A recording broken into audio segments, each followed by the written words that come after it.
Everyone, स्वागत है आप सभी का आपके अपने educational platform the content cloud पर। सो कैसे हैं आप सभी? आई होप आप सभी अच्छे होंगे और आपकी प्रिपरेशन बहुत अच्छे से चल रही होगी।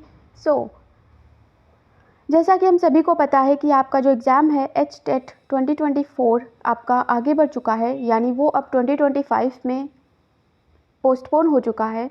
हम में से कई सारे स्टूडेंट्स को ये बात पता होगी, जिन्हें नहीं पता है वो ये वीडियो आप देख लें। ओके, ये वीडियो आपका ऑलरेडी अवेलेबल है, लिंक आपको डिस्क्रिप्शन में मिल जाएगा, तो आप इसे ज़रूर देखें फर्दर अपडेट्स के लिए। आज इस पर्टिकुलर वीडियो में हम ये जानेंगे कि आपका जो एग्ज़ाम है वो तो आगे बढ़ चुका है, लेकिन अब हमें क्या करना होगा, यानी हमें अपनी जो प्लानिंग है उसे फिर से रिकंसीडर करना होगा कि अब हमें क्या करना चाहिए। ओके, अभी तक तो हम एक फ़्लो में थे, हमने अपनी जो थ्योरी थी कंप्लीट कर ली, प्रैक्टिस कर ली, रिवीजन, यहाँ तक कि एग्ज़ाम देने के लिए भी तैयार हो गए थे, लेकिन अब क्या करना चाहिए। वैसे अभी दो टाइप के स्टूडेंट्स होंगे, जो एकदम प्रिपेयर थे और जो बिल्कुल भी प्रिपेयर नहीं थे। आप दोनों ही टाइप के जो स्टूडेंट्स हैं, इनमें से आप कोई भी हो सकते हैं। तो आपको करना क्या है, आपको फिर से अपना जो सिलेबस है, स्ट्रैटेजी है, प्रॉपर फिर से बनानी है, जिससे कि आपको ये पता चले कि आप कहाँ स्टैंड कर रहे थे, क्या आपको फर्दर इम्प्रूवमेंट करनी है खुद में। ओके, कुछ टॉपिक हैं जो आज इस वीडियो में डिस्कस होंगे। वो है आपका क्या रहेगी आपकी स्ट्रैटेजी। ओके, किस तरीके से आप जो है पढ़ें, जो आपका एग्ज़ाम फर्स्ट अटैम्प्ट में ही क्लियर हो जाए। ओके, कुछ इंपॉर्टेंट टॉपिक होंगे, कुछ आपका डिटेल सिलेबस यहाँ पर आपको बताया जाएगा। जो भी स्टूडेंट्स आप चैनल पर न्यू आए हैं तो प्लीज़ चैनल से जुड़ जाइएगा। ओके, प्रीवियस वीडियो का लिंक आपको डिस्क्रिप्शन में मिल जाएगा, देख लीजिएगा उसको। एंड जो भी बच्चे हैं वो इसे शेयर ज़रूर कर दें, जिससे कि और भी बच्चे जो हैं, जो अभी कन्फ्यूज़न में हैं, डाउट में हैं, उन्हें वो क्लियर हो जाए कि आपको क्या फ़र्दर स्टेप लेनी है। ओके, सबसे पहले तो हमारा जो ये एग्ज़ाम है वो आपका होता है। ओके, आपका एग्ज़ाम होता है level 1, okay, 1 to 5, level 2 6 to 8 and आपका लेवल 3। ये 3 आपके एग्ज़ाम होते हैं, जिनमें आप अपनी एलिजिबिलिटी के अकॉर्डिंग आपने फॉर्म फिल किया होगा। ओके, लेवल 1 में आपका बेसिक जो भी चीज़ें पूछी जाती हैं वो डिटेल में अभी आगे डिस्कस करेंगे, लेकिन इन तीनों के लिए ही अप्लाई आपने अगर किया हो या किसी दो के लिए भी किया होगा मैक्सिमम स्टूडेंट्स ने, तो आपको जानना है कि कितने क्वेश्चन आते हैं, नंबर ऑफ़ क्वेश्चंस आपके कितने होते हैं, कितना आपको टाइम मिलता है। ओके, क्या आपके लिए बेस्ट होगा पढ़ने के लिए, वो आप सबको यहाँ पर आगे देखने को मिलेगा। चलिए देखते हैं। ओके, यहाँ पर बात करते हैं exam pattern 2024 level 1। Okay, level 1 में आप देखें तो आपसे टोटल नंबर ऑफ़ क्वेश्चंस जो हैं वो आपसे 150 पूछे जाते हैं, एंड जो मार्क्स होते हैं वो भी आपके 150 होते हैं। CDP पेडागोजी आपकी 30 क्वेश्चन होते हैं, लैंग्वेज के 15 होते हैं हिंदी के, और लैंग्वेज के 15 होते हैं इंग्लिश के। ओके, बहुत ही सिंपल क्वेश्चन होते हैं आपके। नेक्स्ट आपका है क्वांटिटेटिव एप्टीट्यूड और रीजनिंग, ये आपका जनरल साइंस के फॉर्म में पूछा जाता है। General studies, okay, general studies के फॉर्म में ये आपसे पूछे जाते हैं क्वेश्चन। ये तीनों ही होते हैं इसमें। ओके, यानी 10 क्वेश्चन मैथ्स के, 10 क्वेश्चन रीजनिंग के, और 10 ही क्वेश्चन अप्रॉक्सीमेटली हरियाणा जी के और करंट अफेयर्स के। याद रखिएगा, ये भी आपके थोड़े शामिल होते हैं इसमें। ओके, ये आपके क्वेश्चन आते हैं जनरल स्टडीज़ सेक्शन के रूप में। नेक्स्ट आता है आपका मैथमेटिक और साथ साथ EVS। तो ये तो हम सभी पता है कि मैथ्स है, सभी में आती है, EVS भी आपकी आती है। आपने देखा कि किस तरीके से आपका एक सेक्शन तो होगा CDP का 30 क्वेश्चन, दूसरा सेक्शन होगा आपका लैंग्वेज का, जिसमें 15 हिंदी 15 इंग्लिश होगी। ओके, नेक्स्ट होगा आपका जनरल स्टडीज़ का सेक्शन, जिसमें आपका मैथ्स के 10 क्वेश्चन, और हाँ, मैथ्स के ये 10 क्वेश्चन आपके इजी टू मीडियम नहीं, मीडियम टू हार्ड लेवल के होते हैं। ओके, लेकिन होंगे आपके सिलेबस के ही, राइट। 10 रीजनिंग के होते हैं, जिसमें आपकी प्रॉपर पजल भी होती है, सिटिंग अरेंजमेंट भी होता है, डायरेक्शन के क्वेश्चन होते हैं, ब्लड रिलेशन होता है, एट्सेट्रा।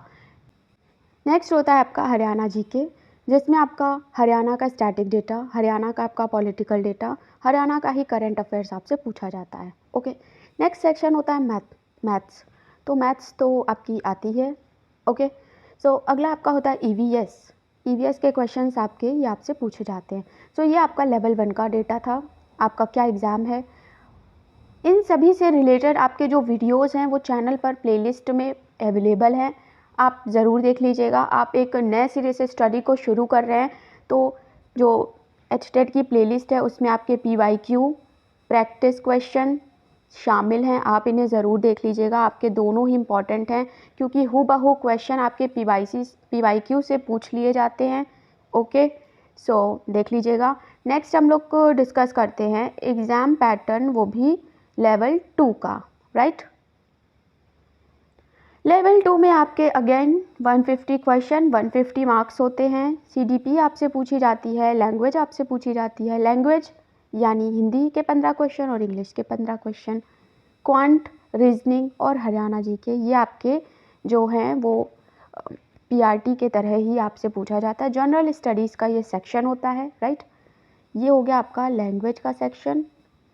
ये तीनों आपके हो गए कौन से, ओके, ये हो गया आपका लैंग्वेज का सेक्शन। ये तीनों हो गए आपके general studies. Again general studies आपका बहुत इम्पॉर्टेंट है क्योंकि इसमें रीजनिंग और मैथ्स के जो क्वेश्चन होते हैं इनके आप बेसिस पर आप अच्छा 20+ स्कोर कर सकते हैं। ओके, सो नेक्स्ट होता है आपका स्पेसिफिक, यानी आपका जो सब्जेक्ट है। अगर आपका साइंस है या आपका एसएसटी है, एसएसटी है, ओके, आपका जो भी सब्जेक्ट है उसके रिलेटेड आपको 60 क्वेश्चंस देखने को मिलेंगे। नेक्स्ट आता है आपका लेवल 3। तो आप जो हरियाणा टेट की एचटेट की प्लेलिस्ट है उसमें आप ये सारे ही वीडियोस जो है वो पाएंगे, आप उन्हें देख लीजिएगा। बात करते हैं एचटेट एग्ज़ाम पैटर्न लेवल 3 की। ओके, लेवल 3 में भी आपसे 150 क्वेश्चन, 150 मार्क्स आपसे पूछे जाते हैं। सीडीपी के 30 क्वेश्चन, लैंग्वेज के 30 क्वेश्चन, क्वांट के आपके और रीजनिंग हरियाणा जीके के 30 क्वेश्चन और सब्जेक्ट स्पेसिफिक से 60 क्वेश्चन। ये होता है आपका पैटर्न। ओके, आगे हम लोग डिटेल में जान लेते हैं कि एक एक सब्जेक्ट का आपका कौन कौन सा टॉपिक होगा आपका इम्पॉर्टेंट। ओके, सो अभी आपके ये होते हैं इम्पॉर्टेंट टॉपिक्स जो आपसे पूछे जाएंगे, जिनसे रिलेटेड क्वेश्चन आपसे पूछे जाएंगे, राइट। तो हिंदी की अगर बात करें तो हिंदी में आपका संज्ञा, सर्वनाम, विशेषण, ये सभी आपका जो उपसर्ग, प्रत्यय, सिनोनिम, एंटोनिम, यानी आपका हिंदी का जो भी है ये सब आपसे पूछा जाता है।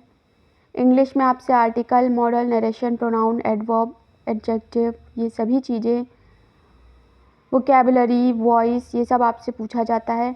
नेक्स्ट आता है हमारा क्वांट के क्वेश्चन। तो क्वांट में आपके number system, fraction, algebra, ratio, proportion, 3D, 2D, mensuration, profit loss, average, problem on age यानी STD, percentage, SICI, time and work, ये सभी आपसे मैथ्स में पूछे जाते हैं, जिनके क्वेश्चन आपको करवाए गए हैं, आप उन्हें देख लीजिएगा।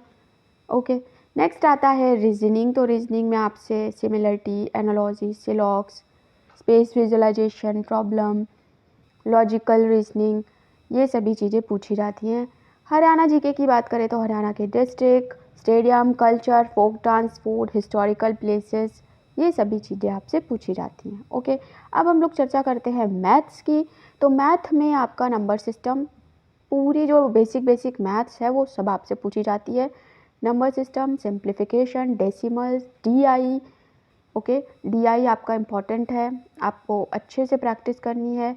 नेक्स्ट है फ्रैक्शन में LCM, HCF, ratio, proportion, percentage, average, profit loss, discount, SICI, mensuration, time and work, speed, distance, time, okay, table, graph और ज्योमेट्री।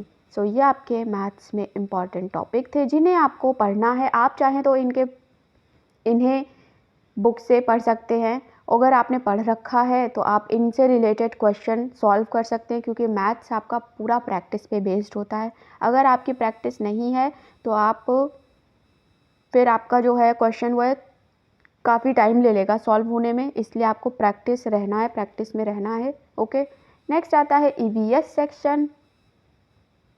ईवीएस सेक्शन में आपको सिंपल, अगर आपने सीटेट का एग्ज़ाम दिया था तो आपने ईवीएस को पढ़ा होगा, ओके। नहीं पढ़ा है तो आप प्रैक्टिस जो अवेलेबल हैं प्रीवियस ईयर क्वेश्चंस वो देख लीजिएगा। फूड सोर्सेस, कंपोनेंट फूड बहुत इजी होती है, okay. Material, world of the living, moving thing, people, idea, how things work, electric current, circuit, magnet, natural phenomena, natural resources, ये सभी आपसे ईवीएस में पूछा जाता है, ओके। नेक्स्ट आता है हमारा सीडीपी। तो सीडीपी आपका एक इम्पॉर्टेंट सब्जेक्ट होता है, आपको आसानी से इसमें अच्छा स्कोर आप कर सकते हैं। सो ये आपके जो है टॉपिक हैं बहुत इम्पॉर्टेंट हैं, इन्हें आप ध्यान से देख लीजिएगा, ओके। एंड एक एक टॉपिक को आप अच्छे से पढ़िएगा। आगे हम सभी जानेंगे कि कैसे इन टॉपिक को आप कवर करेंगे, राइट। सो ये आपके सीडीपी के इम्पॉर्टेंट टॉपिक हैं, आप इन्हें अच्छे से कवर कर लीजिएगा, राइट। सो अब हम जानते हैं, ओके। सो अब हमने जान लिया कि हमसे क्या क्या पूछा जाता है, अपना सिलेबस पूरा, ओके, और सब्जेक्ट्स के टॉपिक भी जान लिए। तब आपको पढ़ना कैसे है। सबसे पहले तो आपको एक एक टॉपिक उठाना है। आपकी जो भी आपने डिप्लोमा किया होगा, डीएलएड या बीएड या बीए, बीएलएड, इन सभी में आपको जो बेसिक है आपको प्रोवाइड कराया गया होगा बुक्स। आप उनसे सीडीपी को बहुत अच्छे से पढ़ सकते हैं। अपनी जो भी डिप्लोमा की बुक्स हैं उन्हें उठाइए, अच्छे से टॉपिक वाइज पढ़ना शुरू कर दीजिए, ओके। सेम सबके साथ करना है। रही बात रीजनिंग की, तो आपको बहुत अच्छे से चैनल पर वीडियोस प्रोवाइड कराए गए हैं, आप रीजनिंग को प्रैक्टिस कर सकते हैं, राइट। एंड जब आप टॉपिक वाइज पढ़ लें तब आप आ जाएं प्रैक्टिस की ओर। एंड देन आपके पीवाईक्यू सॉल्व करना बहुत ज़रूरी है। कई बार पीवाईक्यू आपके हूबहू आ जाते हैं, बिल्कुल कॉपी। सो इस तरीके से आप अपनी स्टडी को प्रॉपर रीस्केड्यूल कर सकते हैं, आपको बहुत हेल्प मिलेगी। एंड चैनल पर अवेलेबल हैं कई सारी चीज़ें, आप उन्हें देखकर अपना जो प्रॉब्लम है वो सॉल्व कर सकते हैं, अच्छे से प्रैक्टिस कर सकते हैं। एंड कुछ स्टूडेंट हैं जो ये सब काम कर चुके हैं, एग्ज़ाम देने के लिए बिल्कुल रेडी थे, वे अपना रिवीजन साइड में बनाए रखें। और जो एचटेट के बाद यानी एचटेट के बेसिस पर आपकी वैकेंसीज़ आएंगी उन पर फोकस करें। अगर आप उन पे फोकस करेंगे तो आपके लिए बहुत अच्छा होगा, बाद में आपको टेंशन नहीं होगी, ओके। सो इस तरीके से आप अपना जो है टाइम उसको मैनेज कर सकते हैं, आपके पास इनफ टाइम है।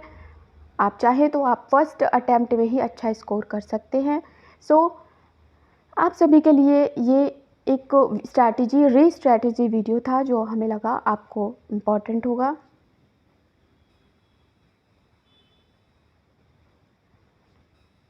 सो ये आपका टॉपिक, ओके। सो ये था आपका पूरा एचटेट को आपको कैसे फिर से पढ़ना शुरू करना है, इससे रिलेटेड आपका कंप्लीट वीडियो।